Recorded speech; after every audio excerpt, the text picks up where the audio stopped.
অনেক বড় ডেটা থেকে প্রয়োজনীয় কিছু ডেটা আমাদের আলাদা করতে হলে আমরা ফিল্টার অপশন ব্যবহার করি। আজকে আমরা এক ম্যাজিক্যাল ফর্মুলার সঙ্গে পরিচয় হব, যেটা নাম ফিল্টার ফর্মুলা। ফিল্টার অপশন ছাড়াও খুব সহজে কিভাবে এক ক্লিকেই আহ, পুরো প্রয়োজনীয় আলাদা করে আনতে পারি নির্দিষ্ট ডেটা, সেটা জানবো আজকে ফিল্টার ফর্মুলার সাহায্যে। এখানে দেখছো একটা ড্রপ ডাউন লিস্ট বানানো আছে সিটির ওপর। যে সিটি আমি ক্লিক করছি সেই সিটির ডেটা আমার কাছে চলে আসছে খুব সহজেই। এখানে সাম হয়ে যাচ্ছে, একদম যুক্ত হয়ে আসছে। যেমন এখানে যদি আমি ক্লিক করি কলকাতা, তো এখানে 1 তারিখ থেকে 19 তারিখের মধ্যে কলকাতায় কোন কোন প্রোডাক্ট আর কি কি সেল হয়েছে, কত টাকার সেল হয়েছে, খুব সহজেই বুঝতে পারছি। বুঝতে পারছো? এখানে যদি এখানে যদি আমি করে দিই 5 তারিখ,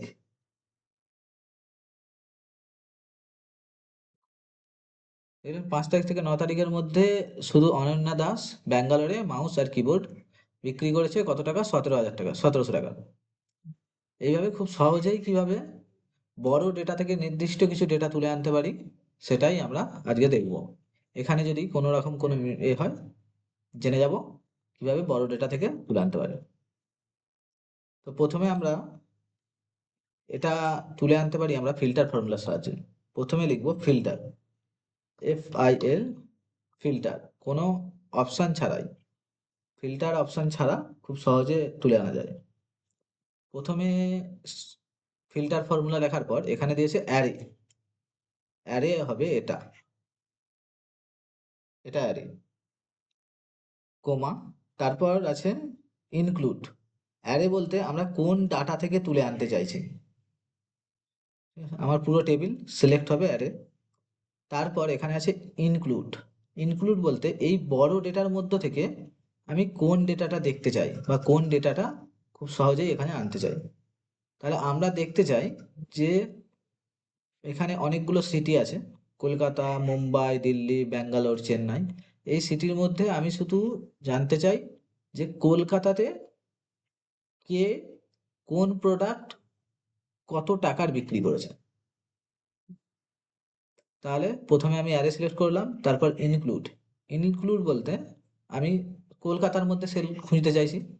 তো তাহলে আমার প্রথমে যে সেলের মধ্যে থেকে আমি যেটা জানতে চাইছি, যেমন কলকাতা কোথায় আছে, এখানে এই কলমের মধ্যে কলকাতার সব ডেটা, ইনক্লুড বলতে কোন জায়গার মধ্যে থেকে তুলে আনতে চাইছি, এটা ইকুয়াল টু এই যে সিটি, এটা সিটিটা সিলেক্ট করে নেবো যে আমি এই ডেটাটা তুলে আনতে চাইছি এখানের মধ্যে সব।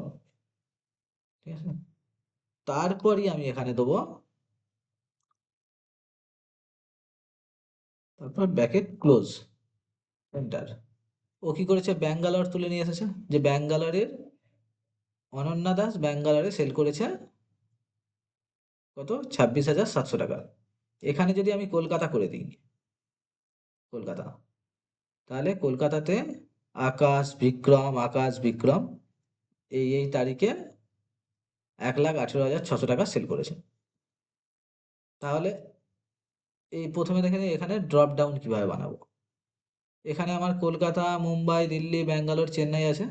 খুব সহজেই ডেটা ট্যাবে যাব, ওখানে যে ডেটা ভ্যালিডেশন, ডেটা ভ্যালিডেশনে ক্লিক করব। এই যে উপরে ডেটা ভ্যালিডেশন আছে, ডেটা ভ্যালিডেশনে ক্লিক করব। লিস্ট, এখানে অনেক অপশন থাকবে, অপশনের মধ্যে লিস্ট সিলেক্ট করব। আমার এখানে চুজ করাই আছে, তো আমি আবার মুছে ভালো করে দেখে দিচ্ছি। এটা চুজ করে এখানে শুধু আমার ইউনিকটা, এই চেন্নাই পর্যন্ত ইউনিক আছে, এটা সিলেক্ট করে ব্যাস। তারপর এখানে আমি যেই ডেটাটা যে আর বেসিসে দেখতে চাইছি সেটা ক্লিক করলেই চলে আসবে দিল্লি। এখানে দিল্লিতে টোটাল সেল হয়েছে এই তারিখে এতজন 8,000 টাকা সেল করেছে। খুব সহজেই আমরা এটা তুলে আনতে পারি ফিল্টার ফর্মুলার সাহায্যে। আর একবার দেখে দিই, সমান FIL, ফিল্টার, তারপর অ্যারে, মানে আমি কোন জায়গা থেকে ডেটা তুলে আনতে চাইছি এটা এখান থেকে, তারপর কোমা, তারপর ইনক্লুড, মানে কোন সেলের ওপর নির্ভর করে আমি আনতে চাইছি। তাহলে আমরা মুম্বাইয়ের ডেটা দেখতে চাইছি, তাহলে মুম্বাই কোথায় আছে, মুম্বাইয়ের ডেটা যদি আমি দেখতে চাই তাহলে মুম্বাই আছে এখানে।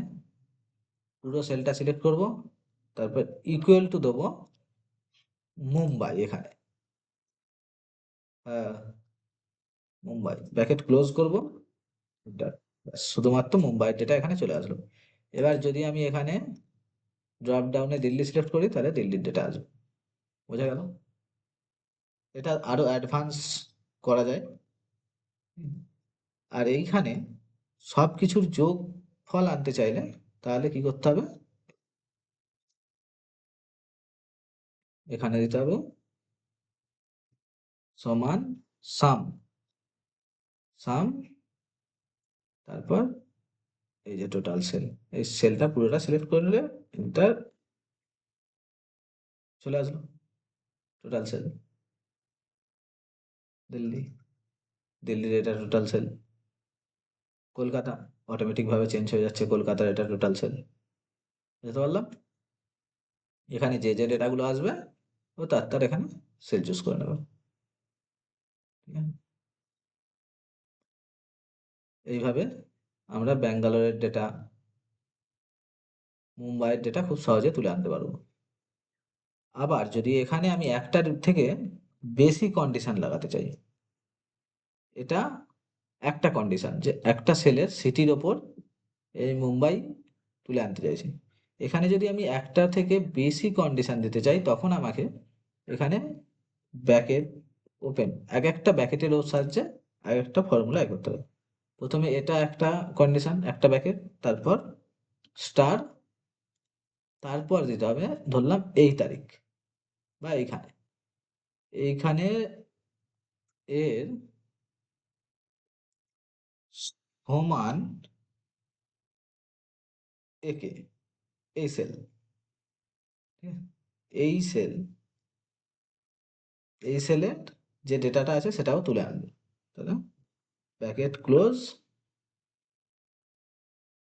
এখানে একটা ব্র্যাকেট দিতে হবে এখানটায়, তার কারণ অ্যারে ফর্মুলা সময় ব্র্যাকেটের মধ্যে রাখতে হয়। ব্র্যাকেট ক্লোজ, এখানে কি আছে ক্যালস, ক্যালস দেখাচ্ছে কারণ ভিলুকাপে ভিলুকাপে এনে আর দেখায়, এতে দেখা ফিল্টার ফর্মুলাতে দেখায় ক্যালস। এখানে আর একটা অ্যাড করে দিতে পারো খুব সহজেই, সেটা হচ্ছে এই যে ইফ এমটি, মানে এখানে যদি কোনো এরর থাকে, এরর থাকলে ফিল্টার ফর্মুলাতে দেখায় ক্যালস, এরর থাকলে এখানে খুব সহজে আমরা অন্যান্য এতে কি করি ইফ এররের ফর্মুলা ব্যবহার করি, কিন্তু এখানে ইফ এমটি রেতে এখানে দিতে পারি ক্যালসের জায়গায় লিখে দিতে পারি ডেটা নট ফাউন্ড, তাহলে আর আলাদা করে ডেটা নট ফাউন্ড, এখানে তো কোনো নাম লেখা নেই, সেই জন্য ডেটা নট ফাউন্ড দেখাচ্ছে, আলাদা করে ইফ এরর ফর্মুলা দিতে লাগে না। এখানে আমি যদি লিখি প্রিয়া, প্রিয়া প্যাটেল, চলে আসলাম প্রিয়া প্যাটেল, এখানে শুধুমাত্র প্রিয়া প্যাটেল এই সেলসম্যান কত টাকা সেলস করেছে, আর মুম্বাইতে কত টাকা সেলস করেছে সেটা খুব ভালোভাবে দেখা গেল। তো প্রিয়া প্যাটেল দিল্লিতে কত টাকা সেলস করেছে, দিল্লিতে কোনো সেলস করেনি, ওই জন্য ডেটা নট ফাউন্ড দেখাচ্ছে। যদি কলকাতা দেখি কলকাতাতেও কোনো সেলস করেনি, ও শুধু মুম্বাইয়ে সেলস করেছে। হুম, প্রিয়া প্যাটেল শুধু মুম্বাইয়ে সেল করে। এইভাবে আমরা খুব সহজেই ডেটা তুলে আনতে পারি।